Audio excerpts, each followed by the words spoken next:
Hello mga kababayan, isang magandang araw na naman po sa inyong lahat.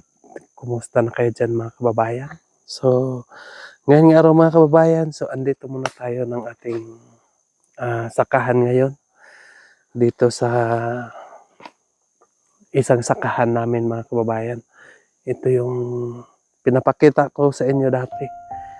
Yung tinanim kong kahoy na meron pa si papa ko.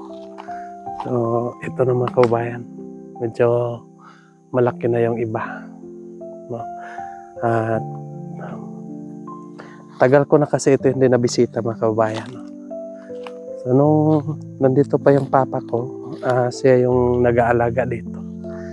So ito yung kita ninyo itong parang lubi. Yan. May lubi at may parang lubi. Yan, ito pa. Yan, sa taas. Yan yung tinatawag namin nga mamuon. Yan ang ginagawa nilang mama ng papa ko. Yan. May tinanim siya dito para hindi na siya magpunta doon sa bukid maghanap ng mamuon mga kababayan. So, may lubi na rin dito. Kaso lang po ay mali ang pagkatanim dito mga kababayan. So, yung kahoy at saka lubi, dapat sana ay separate ito kasi masisira yung niyog kapag may kahoy. So dapat sana itong niyog na ito ay mamunga na dahil 2013 pa ito nagbigay ako ng papa ko ng similya ng niyog. So dapat sana itong mga niyog nagbunga na ito pero wala pa dahil sa may mga punong kahoy mga kababayan na makaano sa kanilang pagbunga. So malapit ko na ito putulin mga kababayan. Ito at ito tingnan ko lang mga 10 years from now. So pwede ko na itong putulin. Ang bala ko kasi mga kababayan mag 50 years ako saka ko ito putulin. Yan ang plano ko. Pagtanim pa namin ng kahoy na ito, so sabi ko ng papa ko nga putulin ko ito mag 50 years na ako saka ko ito putulin. So may pangarap kasi ako dito na mga kababayan, itong pagtanim ko ng kahoy, meron akong pangarap talaga. So sabi ko ng papa ko, itong kahoy nga tinanim natin, so ibili ko ito ng bunggo, no? Yan. So itong kahoy ko ay bunggo yung pangarap ko nga mabili. So marunong kasi ako maggabas mga kababayan. So napaisip ako na lang maggabas, no? Para lahat nga income mapunta lang po sa akin. So yan ang naisip ko noon mga kababayan. So kasi itong ball pit sa mahogani parang tag 35 yata, no? So kahit abot lang ng 300 bawat puno, so sa 10 puno ay meron na tayong 3,000 ball pit. So times 35, so malaki-laki na yung kita natin mga kababayan. Almost 100k na sa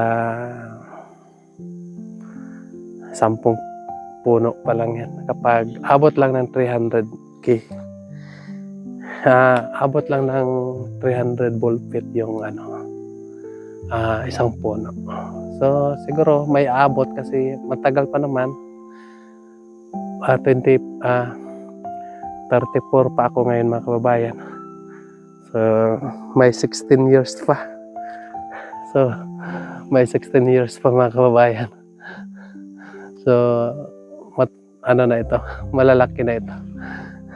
Yung mga sikip mga kababayan, yung mga sikip ng pagkatanim, ipaputol ko na. Kasi may step,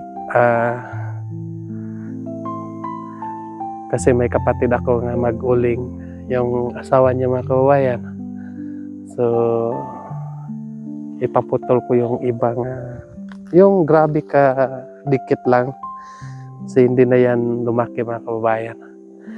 Yan tulad sana dito, medyo malayo, yan. So yan, malayo, no? So kapag abot ito ng 16 years, gikan karon, so ano na, times na yung kalaki niya mga kababayan. Dahil ano siya, malayo lang siya. So tulad dito ay medyo masikip, yan. So hindi natin alam, baka hindi masyadong lumaki kasi ano lang siya, sikip siya pagkatanim. Pero ayos na yan, basta kay putulin natin ito pag 50 years na ako mga kababayan. Sana pag 50 na yung edad ko ay magsama-sama pa rin tayo, walang iwanan, habang may buhay. So ganito lang talaga mga kababayan, no? Pag dito tayo sa bukid, kailangan nga may tanim tayo, no? So kahit matagal, no? Tinanim ko ito ng 2013. So 12 ano na ngayon, 12 years, 12 na katuig mga kababayan ng mga tanim ko. Pero hindi lang lumaki kasi dikit kayo. May ano naman po, malalaki, pero mabilang lang. Yung ano, masyado marami yung maliliit pa mga kababayan. So puputulin natin ang sobrang dikit.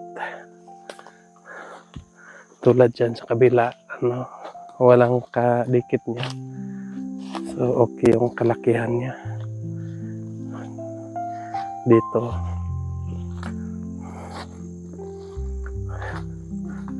ayos naman po ang kalakihan niya dito, dyan sa kabila. So problema lang yung dikit kayo, lalo na dyan sa baba mga kababayan, daanan natin mamaya. So grabing dikit lang talaga, kailangan talagang bawasan para pag putulin na natin, lumaki pa siya. Ayun. Pero ito, may bunggo naman tayo. So hindi na bunggo yung pangarap ko dito mga kababayan. So iba na naman. Kasi nakabili na tayo. So hanap muna tayo ng ibang bilihin, kahit ano lang, no? Basta meron tayong remembrance. Kasi tagal itong kahoy mapirahan mga kababayan, lalo na ng mahogani. Almost 30 years, no, saka ka makapira ng mahogani.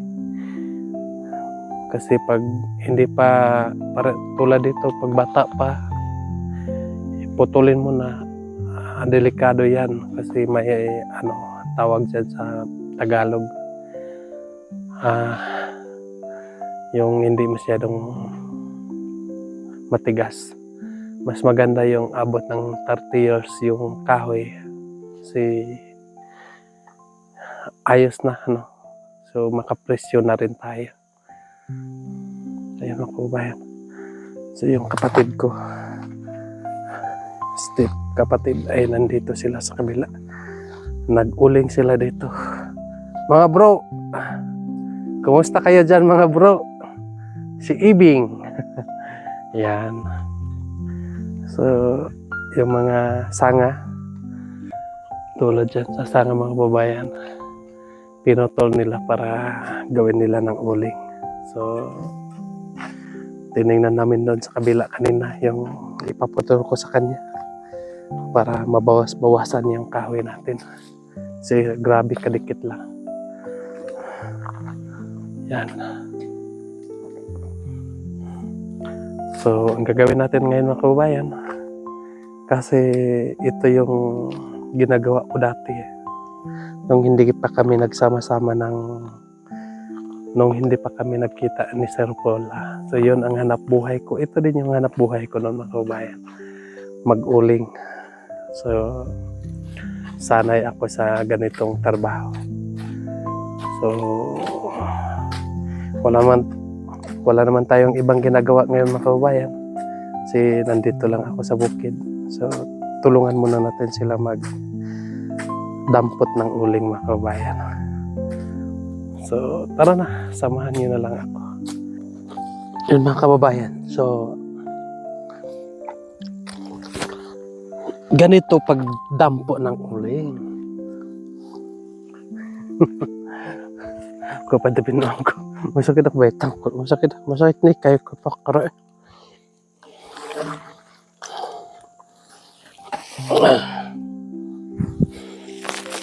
Opo tayo. Wow. So ito, uling na ito mga kababayan. Hindi ito uling ng bagol. Hindi ito uling ng niyog. Uling ito ng kahoy. Yun.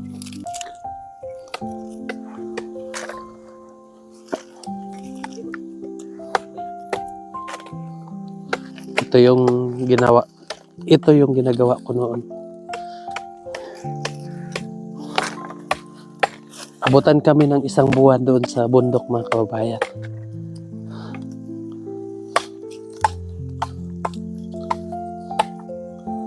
Kasi walang choice. Pag hindi ka mag-uling, wala ka mang kanin.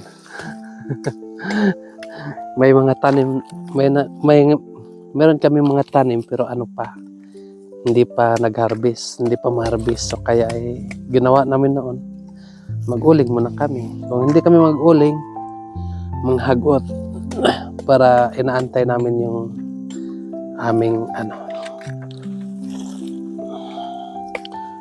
aming tinanim pag ma-harvest.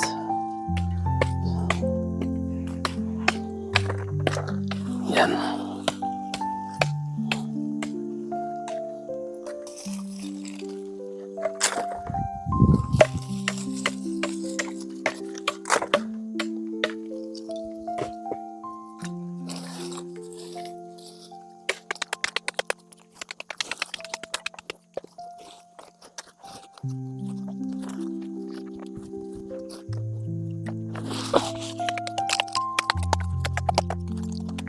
Sanggan na. May pakai sa kanila.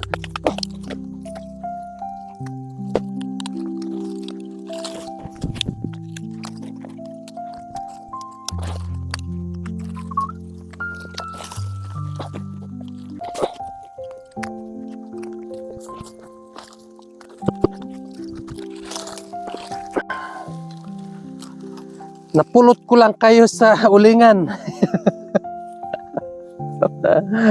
Hirap mga kababayan.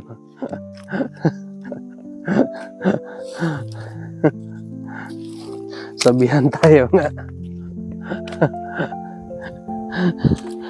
Napulot ko lang kayo sa ulingan.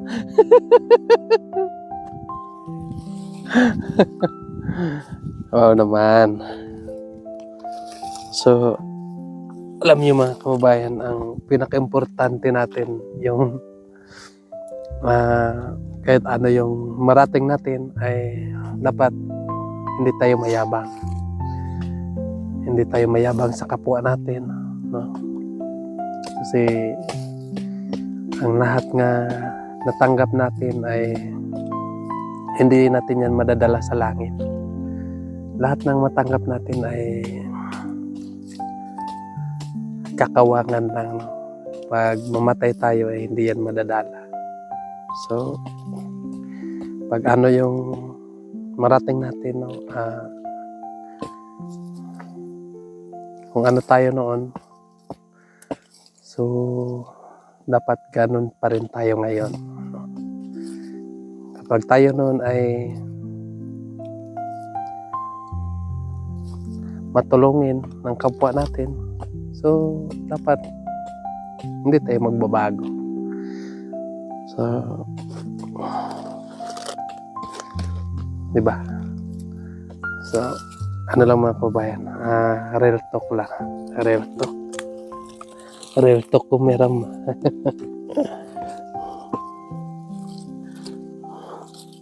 Na-miss ko lang kasi ito mga kabayan, yung gawain na ito. Kasi tagal. Ang tagal ko nang hindi nakagawa. Ano na,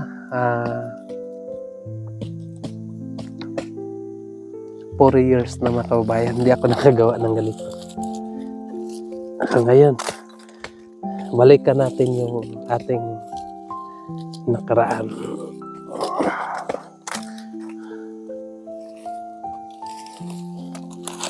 What?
Ganito kahirap ang trabaho.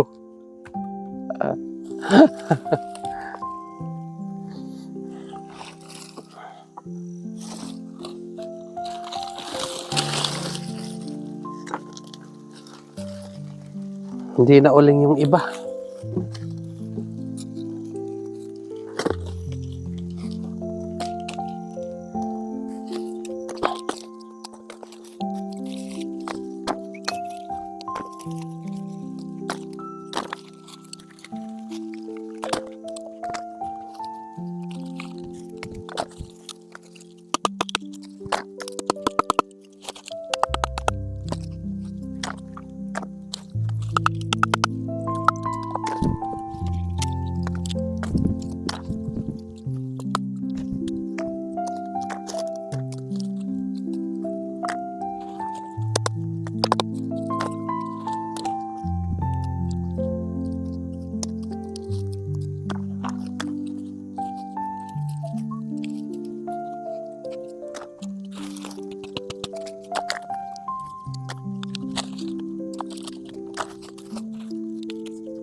Gamit ito, kawan. Ha?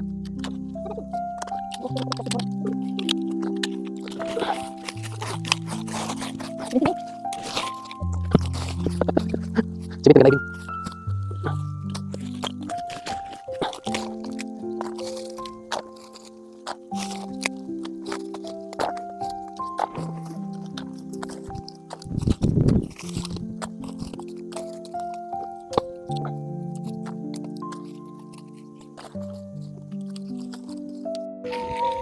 So yan mga kababayan. So, patapos na. Konti na lang. Kunting tiis na lang matapos na yung pagpulot namin ng uling mga kababayan. So magpapaalam na ako sa inyo mga kababayan. So punta naman tayo doon sa kabila.